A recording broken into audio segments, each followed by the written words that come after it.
വേദനയും ടോയ്ലറ്റ് പോകാൻ തീരെ പറ്റുന്നില്ല, അങ്ങനെയുള്ള ബുദ്ധിമുട്ടായിട്ട് നമ്മൾ വല്ലാതെ സ്ട്രെസ്ഡ് ആവും. നിങ്ങൾ കഴിക്കുന്ന ചില ഭക്ഷണത്തിൽ വരുന്ന മിസ്റ്റേക്സുകളാണ് ഫിഷറും പൈൽസും ഒക്കെ ഉണ്ടാക്കുന്നത്. മലദ്വാരത്തിന് ചുറ്റുള്ള സ്കിന്ന് ചെറുതായിട്ടൊന്ന് പൊട്ടുകയും ടോയ്ലറ്റ് പോകുന്ന സമയത്ത് ശക്തമായിട്ടുള്ള വേദന ഉണ്ടാവുകയൊക്കെ ചെയ്യാറുണ്ട്. ചോക്ലേറ്റ്സ് വലിയൊരു പ്രശ്നമാണ്, അത് ഒഴിവാക്കുക. ചിക്കൻ പൊരിച്ച് വറുത്ത് അത് വലിയ പ്രശ്നമാണ്. അതിന്റെ ഭാഗമായിട്ട് പിന്നീട് അവരിൽ ചെറിയ രീതിയിൽ ഫിഷറിന്റെ പ്രശ്നം സ്റ്റാർട്ടാവും.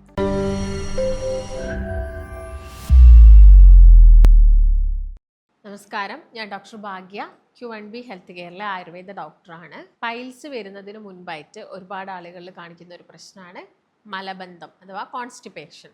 അപ്പം ആദ്യത്തെ സ്റ്റേജിലായിട്ട് മലബന്ധം വരിക, അല്ലെങ്കിൽ ഈ ഒരു ബുദ്ധിമുട്ട് വയറ്റിൽ നിന്നും പോകാനുള്ള ബുദ്ധിമുട്ട്, അതിൻ്റെ ഭാഗമായിട്ട് പിന്നീട് അവരിൽ ചെറിയ രീതിയിൽ ഫിഷറിൻ്റെ പ്രശ്നം സ്റ്റാർട്ടാവും.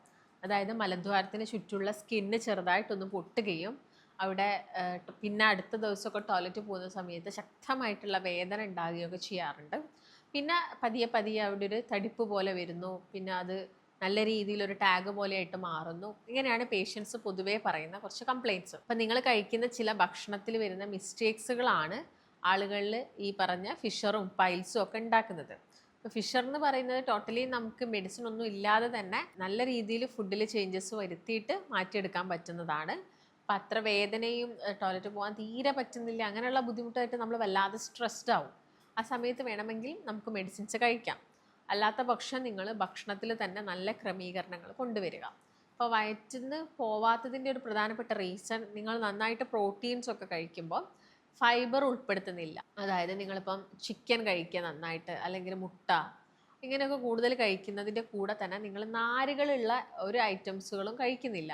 ഇപ്പോൾ പഴങ്ങളായിക്കോട്ടെ, അല്ലെങ്കിൽ ഫ്രൂട്ട്സുകൾ, എല്ലാം തന്നെ നമ്മളല്ല, നാരുകൾ കൂടുതലായിട്ടുള്ള ഫ്രൂട്ട്സുകളുണ്ട്, അത് ഒന്നും കഴിക്കുന്നില്ല. അതുപോലെ തന്നെ പച്ചക്കറികളിൽ ഓൾമോസ്റ്റ് എല്ലാത്തിലും തന്നെ അത്യാവശ്യം നാരുകളുണ്ട്. അപ്പോൾ അതൊന്നും തന്നെ ഉൾപ്പെടുത്താതെ ഈ ചിക്കൻ മാത്രം കഴിക്കുക.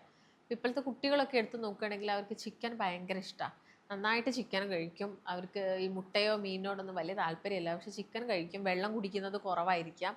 അതിൻ്റെ ഭാഗമായിട്ട് ചെറിയ കുട്ടികളിൽ നമ്മൾ ഈ ഒരു മലബന്ധം പോലെയുള്ള പ്രശ്നങ്ങളൊക്കെ കാണാറുണ്ട്. അപ്പോൾ ഇത്തരം പ്രശ്നങ്ങളുള്ള ആളുകളിൽ നല്ല രീതിയിൽ തന്നെ നാരുകൾ ഉൾപ്പെടുത്തണം എന്നുള്ളതാണ്. പിന്നെ ഫ്രൂട്ട്സൊക്കെ കുട്ടികൾ കഴിക്കാൻ മടി കാണിക്കാറുണ്ട്. ആ സമയത്ത് അമ്മമാരൊക്കെ അത് ജ്യൂസാക്കി കൊടുക്കും. ജ്യൂസാക്കി കൊടുക്കുന്നത് വലിയ മിസ്റ്റേക്കാണ്. അപ്പോൾ അവർ വിചാരിക്കുന്നത്, അവർ പറയുന്നത് ജ്യൂസായിട്ടെങ്കിലും അവരുടെ ശരീരത്തിൽ അത് എത്തുമല്ലോ എന്നാണ്. അപ്പോൾ ജ്യൂസാക്കുന്ന സമയത്ത് നിങ്ങൾ ഫ്രൂട്ട്സിനകത്തുള്ള നാരുകൾ കംപ്ലീറ്റ് ക്രഷ് ചെയ്യുന്നു, പിന്നെ എക്സ്ട്രാ നിങ്ങൾ കുറച്ച് ഷുഗർ ആഡ് ചെയ്യുന്നു. അപ്പം തന്നെ ആ ഫ്രൂട്ട്സിൻ്റെ കംപ്ലീറ്റ് ഗുണങ്ങൾ നഷ്ടപ്പെടുകയാണ് ചെയ്യുന്നത്. അപ്പം അങ്ങനെ മിസ്റ്റേക്സ് ചെയ്യാതിരിക്കുക. എങ്ങനെയെങ്കിലും കുട്ടീനെ ഫ്രൂട്ട്സ് കൊടുത്ത് ശീലിപ്പിക്കുക. ഇപ്പോൾ സ്കൂളിലേക്കൊക്കെയാണ് കുട്ടികൾ കൊണ്ടുപോകുന്നതെങ്കിൽ അവിടെ എങ്ങനെയാണെങ്കിലും അവരത് കഴിക്കും. ഫ്രൂട്ട്സുകൾ അവിടുന്ന് സ്കൂളിൽ നിന്ന് കഴിച്ചോളും. ഇപ്പോൾ വീട്ടിലൊക്കെ ഇരിക്കുന്ന സമയത്താണ് ബുദ്ധിമുട്ടുണ്ടാവുക.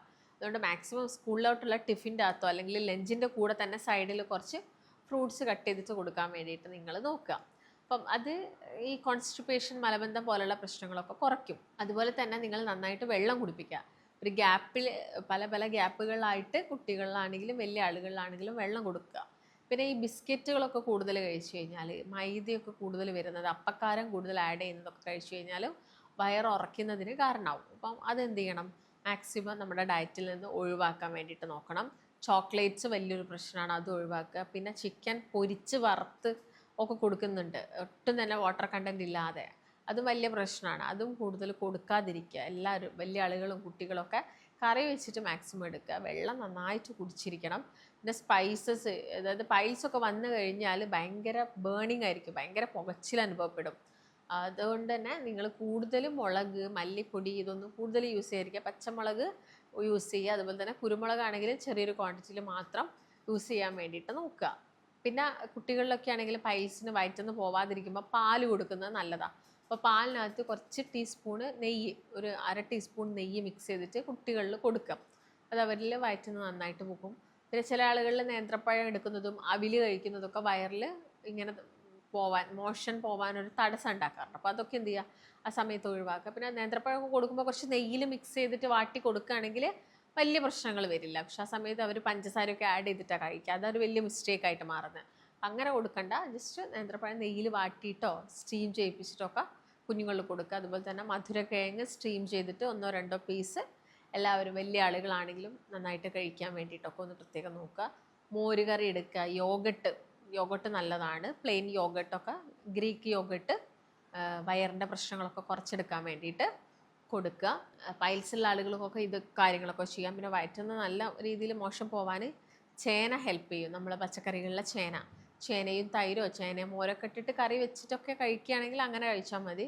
അതുപോലെ മാതള നാരങ്ങ അഥവാ അനാറിൻ്റെ തൊലി ഉണക്കി പൊടിച്ചിട്ട് വെള്ളത്തിൽ മിക്സ് ചെയ്ത് കഴിക്കുന്നതും വയറ്റുന്ന് പോകുന്നതിന് ഹെൽപ്പ് ചെയ്യുന്നതാണ്. അപ്പം അതൊക്കെ നിങ്ങൾക്കൊന്ന് ട്രൈ ചെയ്ത് നോക്കാം.